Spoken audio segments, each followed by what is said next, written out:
కవిత రాజకీయ అడుగులు ఎటువైపు? కాంగ్రెస్ వైపు చూపి ఆ తర్వాత కవిత తన సొంత దారి ఎంచుకున్నారా? కాంగ్రెస్ లో కవిత చేరకుండా గండి కొట్టింది ఎవరు? ఇవన్నీ తెలిసే బీఆర్ఎస్ పార్టీ కవితను దూరం పెట్టిందా? కేసీఆర్ కూతురే పార్టీకి నష్టం చేసే పనులు చేశారా? కవిత చర్యలు తీసుకోకుండా బిడ్డపై కేసీఆర్ ప్రేమ చూపించారా? అసలు కేసీఆర్ కు రాసిన లేఖనే కవితే లీక్ చేశారా?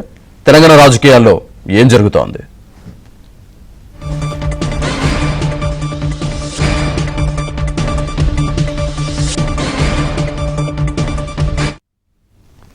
ఇదే అంశానికి సంబంధించి పూర్తి డీటెయిల్స్ మా తెలంగాణ బ్యూరో ఇన్ఛార్జ్ నవీన్ అందిస్తారు.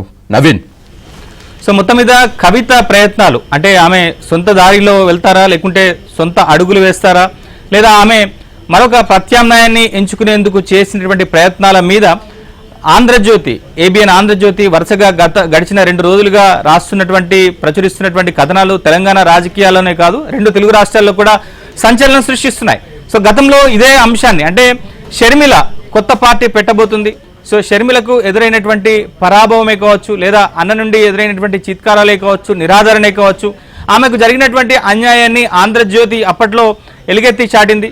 షర్మిల కొత్త పార్టీ పెట్టబోతున్నట్టుగా కూడా వార్తలను ఆంధ్రజ్యోతి రాసింది. సో దీని పట్ల తొలుత అనేక రకమైనటువంటి విమర్శలు అయితే వచ్చాయి, కానీ ఎట్టకేలకు షర్మిల కొత్త పార్టీ పెట్టింది, ఆంధ్రజ్యోతి రాసిందే నిజమైంది. సో ఇప్పుడు కవిత విషయంలో కూడా గడిచిన 2-3 రోజులుగా ఆంధ్రజ్యోతిలో ఏబిఎన్లో వస్తున్నటువంటి కథనాలు ఒక రకంగా చూస్తే, సో కవిత తన తండ్రికి లేఖ రాయడం, సో లేఖలో రాసినటువంటి అంశాలు, ఆ తర్వాత శంషాబాద్ ఎయిర్పోర్ట్లో ఆమె చేసినటువంటి వ్యాఖ్యలు, సో అవన్నీ కనుక తర్వాత ఆమెతో కేసీఆర్ దూతలు జరిపినటువంటి చర్చలు, ఈ అంశాలన్నింటి కూడా ఆంధ్రజ్యోతి ప్రసారం చేసింది. అయితే సో కవిత అడుగులు ఎట్లా ఉండబోతాయి? ఎందుకంటే కేసీఆర్ బిడ్డగా కేసీఆర్ వ్యూహాలను అలానే కేసీఆర్ చతురతను వంటబట్టించుకున్నటువంటి కవిత సో అంత తొందరగా అంత వేగంగా అయితే నిర్ణయాలు అయితే తీసుకోదు. చాలా వ్యూహాత్మకంగానే ఆమె వ్యవహరించి ఉంటుందని చెప్పని అందరికీ కూడా తెలుసు. అయితే దీనికంటే ముందు జరిగింది ఏంటి? కవిత లేఖలో కనుక మన కేసీఆర్ రాసినటువంటి లేఖలో కొన్ని అంశాలను కనుక మనం ఒకసారి గుర్తు చేసుకుంటే, ఆమె బీజేపీ విషయంలో కవితకు ఉన్నటువంటి కోపమే కావచ్చు, బీజేపీ విషయంలో ఆమె మాట్లాడినటువంటి మాటలే కావచ్చు, తన తండ్రికి లేఖ రూపంలో రాసింది.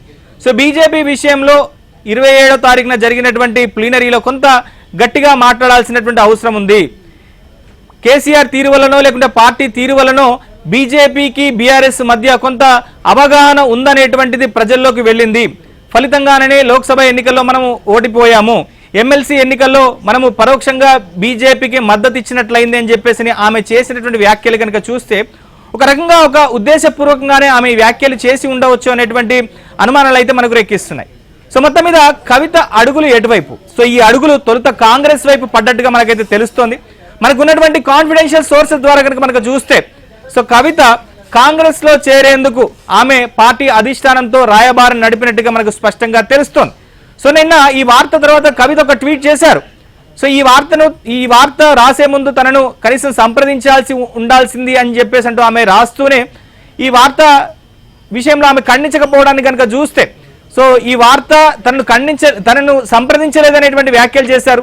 సో ఆ తర్వాత ఇది మీడియా, ముఖ్యంగా ఈ వార్త రాసినటువంటి మీడియా సంస్థకు శాడిజం ఉంది అంటూ ఆమె ఒక అంటగట్టినటువంటి పరిస్థితి కనిపిస్తుంది. కానీ ఎక్కడ కూడా దీని పట్ల వివరణ ఇచ్చినటువంటి పరిస్థితి లేదు.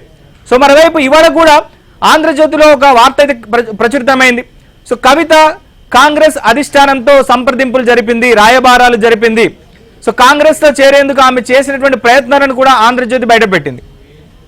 6 ఎమ్మెల్యేలతో కలిసి కాంగ్రెస్ పార్టీలో చేరితే తనకు మంత్రి పదవి అవకాశం ఇస్తారా అంటూ కవిత కోరినటువంటి అంశాన్ని కూడా ఆంధ్రజ్యోతి బయటపెట్టింది. సో మరోవైపు దీన్ని కాంగ్రెస్ అధిష్టానం కూడా ఒకంత సానుకూలంగా తీసుకున్నప్పటికీ కూడా తెలంగాణలో ఇటు కాంగ్రెస్ బీఆర్ఎస్ల మధ్య నువ్వా నేనా అన్నట్టు జరుగుతున్నటువంటి ఈ వారిలో ఇప్పటికే కేసీఆర్ అలానే కేసీఆర్ కుటుంబం జరిపినటువంటి అవినీతి మీద విచారణ కమిషన్లు వేసినటువంటి కాంగ్రెస్ ప్రభుత్వం సో ఇప్పుడు కవితను కాంగ్రెస్ పార్టీలో చేర్చుకుంటే అది కుటుంబం మధ్య చిచ్చు పెట్టినటువంటి అపవాదు అనవసరంగా మూటగట్టుకోవాల్సినటువంటి పరిస్థితి ఏర్పడుతుందనేటువంటి విషయాన్ని రేవంత్ రెడ్డితో పాటుగా PCC chief Mahesh Goud party అధిష్టానానికి చెప్పినట్టుగా తెలుస్తుంది. సో అందులో భాగంగానే కవిత రాకకు బ్రేకులు పడ్డట్టుగా తెలుస్తుంది. లేకపోతే కవిత కాంగ్రెస్ పార్టీలో చేరేటువంటి అవకాశాలు ఉన్నాయి. సో ఇప్పటికే బీఆర్ఎస్ పార్టీ నుంచి 10 మందికి ఎమ్మెల్యేలు కాంగ్రెస్ పార్టీలో చేరారు. సో మరోవైపు ఇటు బీజేపీ వల్లనే తాను జైలుకి వెళ్లాల్సినటువంటి పరిస్థితి ఏర్పడిందని చెప్పి బీజేపీ మీద కోపంతో ఉన్నటువంటి కవిత ఇక బీఆర్ఎస్ పార్టీలో తనకు ఎదురవుతున్నటువంటి నిరాదరణను తట్టుకోలేక ఆల్టర్నేట్ గా కాంగ్రెస్ పార్టీని ఎంచుకున్నట్టుగా తెలుస్తోంది. అయితే కాంగ్రెస్ పార్టీ నుంచి కూడా కవితకు అక్కడ ఛాన్స్ దక్కకపోవడంతో, కవిత ఎంట్రీని వాళ్ళు యాక్సెప్ట్ చేయకపోవడంతో ఇక తన దారి తాను చూసుకునేటువంటి ప్రయత్నాలు చేస్తున్నట్టుగా తెలుస్తుంది చివరిగా. సో దాంట్లో భాగంగానే ఇప్పటి వరకు సైలెంట్ గా ఉన్నటువంటి తెలంగాణ జాగృతిని యాక్టివేట్ చేసింది. సో ఇప్పటికే 6 కన్వీనర్లను కూడా నియమించింది. మరోవైపు ఒక్కొక్కటిగా అంటే గతంలో జాగృతి యాక్టివ్ గా పార్టిసిపేట్ చేసినటువంటి సింగరేణి బొగ్గుగని కార్మిక సంఘానికి కవిత గౌరవాధ్యక్షురాలుగా కొన్ని సంవత్సరాల పాటు కొనసాగారు. అయితే మొన్నటి జరిగినటువంటి సింగరేణి గుర్తింపు ఎన్నికల్లో టీజీబీకేఎస్ పార్టిసిపేట్ చేయలేదు. సో ఇప్పుడు కవిత మళ్ళీ తెలంగాణ సింగరేణి జాగృతి సంస్థను ఆమె మళ్ళీ ప్రారంభించింది. సో దానికి సంబంధించి మరొక 11 మంది కన్వీనర్లను కూడా కవిత నియమించింది. అంటే మొత్తంగా కనుక చూస్తే కవిత లేఖ రాయడం, అమెరికా నుంచి వచ్చి వ్యాఖ్యలు చేయడం పార్టీకి సంబంధించి, అలానే కేసీఆర్ను ఉద్దేశించి, లేదా ఆమె శంషాబాద్ ఎయిర్పోర్ట్లో ఆమెకు దక్కినటువంటి స్వాగతం సందర్భంగా కేవలం కవితకు సంబంధించినటువంటి ఫోటోసే కావచ్చు, లేదా సీఎం అంటూ కవిత ఉద్దేశిస్తూ అక్కడికి వచ్చినటువంటి ఆమె అభిమానులు నినాదాలు చేయడం కావచ్చు, ఇవన్నీ కూడా ఒక పద్ధతి ప్రకారంగానే జరిగినట్టుగా తెలుస్తోంది. అయితే కాంగ్రెస్ పార్టీలో కవిత చేరేటువంటి అంశాన్ని కవిత ఖండించి ఉండవచ్చు కాక, ఎందుకు ఇవాళ రాత్రినటువంటి వార్తను కూడా ఆమె ట్విట్టర్లో ఫేక్ అని చెప్పేసి ఆమె పోస్ట్ చేశారు. సో కానీ ఆమె కాంగ్రెస్ పార్టీలో చేరేందుకు చేసినటువంటి ప్రయత్నాల పైన కాంగ్రెస్ నేతలే బహిరంగంగా మాట్లాడుతున్నారు. బీజేపీ నేతలు కూడా చెప్పారు, ఎన్వీఎస్ ప్రభాకర్ లాంటి నేతలు. సో కవిత తన తండ్రికి రాసినటువంటి లేఖ బయటపడేటువంటి విషయంలో ఆమె పెద్దగా ఆందోళన చెందట్లేదు. కానీ కాంగ్రెస్తో ఆమెకు ఉన్నటువంటి ఒక అండర్స్టాండింగ్ బయటపడ్డదనేటువంటి విషయంతోనే కవిత ఆందోళన చెందుతున్నటువంటి అంశాన్ని బీజేపీ నేతలు చెప్తున్నారు.